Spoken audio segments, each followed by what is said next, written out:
গতকাল খুলনা প্রকৌশল ও প্রযুক্তি বিশ্ববিদ্যালয় প্রশাসনের হল ভ্যাকেন্ট ঘোষণার পর আজ সকাল থেকে শিক্ষার্থীরা হল ত্যাগ করতে শুরু করেছে। এসব শিক্ষার্থীরা জানিয়েছেন, সার্বিক নিরাপত্তার স্বার্থে আমাদের নিরাপদ আশ্রয়স্থল বাড়ি চলে যাচ্ছি। তারা বলেন, ইতিমধ্যে অনেক শিক্ষার্থী হল ছেড়ে বের হয়ে গেছে, বাকিরাও হয়তো নির্ধারিত সময়ের আগে হল ত্যাগ করবে। মূল প্রেক্ষাপট হচ্ছে আমাদের যে ডিসিশনটা আসছে যে আমরা হচ্ছে যতক্ষণ ক্যাম্পাসে ব্যাক করব না যতক্ষণ পর্যন্ত আমাদের ভিসি স্যার মানে আমাদের মূল যে 6টা দাবি সেই 6টা দাবি পূরণ হবে।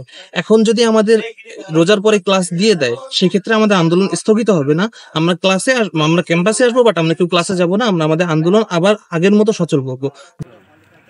তবে আন্দোলনকারী শিক্ষার্থীরা বলছেন যে তারা হল ত্যাগ করবেন না এবং তাদের দাবি আদায় না হওয়া পর্যন্ত তারা আন্দোলন চালিয়ে যাবেন।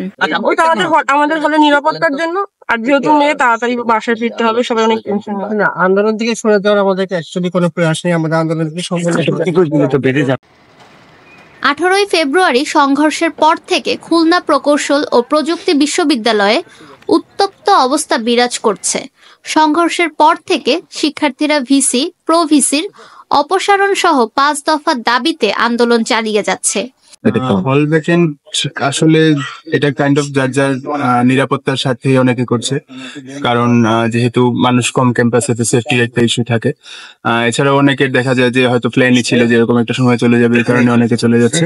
কিন্তু হঠাৎ সিদ্ধান্তটা দেওয়ার কারণে আসলে অনেকে একটু ভোগান্তির মধ্যে পড়ছে, যেমন বাসের বা ট্রেনের টিকিট পাওয়ার ক্ষেত্রে, বা যাদের বাসে একটু দূরে, ট্রেন ছাড়া ওয়ে নেই, ট্রেনের শিডিউল নেই আজকে, তারাও একটু বিপদে পড়ছে। এ অবস্থার মধ্যে গতকাল ভিসির বাসভবনে বিশ্ববিদ্যালয়ের 99তম সিন্ডিকেট সভায় সার্বিক নিরাপত্তার কারণে আজ বুধবার সকাল 10টার মধ্যে বিশ্ববিদ্যালয়ের সকল শিক্ষার্থীকে হল ত্যাগের নির্দেশ দেওয়া হয়। বিশ্ববিদ্যালয়ের এ সিদ্ধান্তের প্রতিবাদে বিক্ষুব্ধ শিক্ষার্থীরা রাতে ক্যাম্পাসে বিক্ষোভ মিছিল করেন।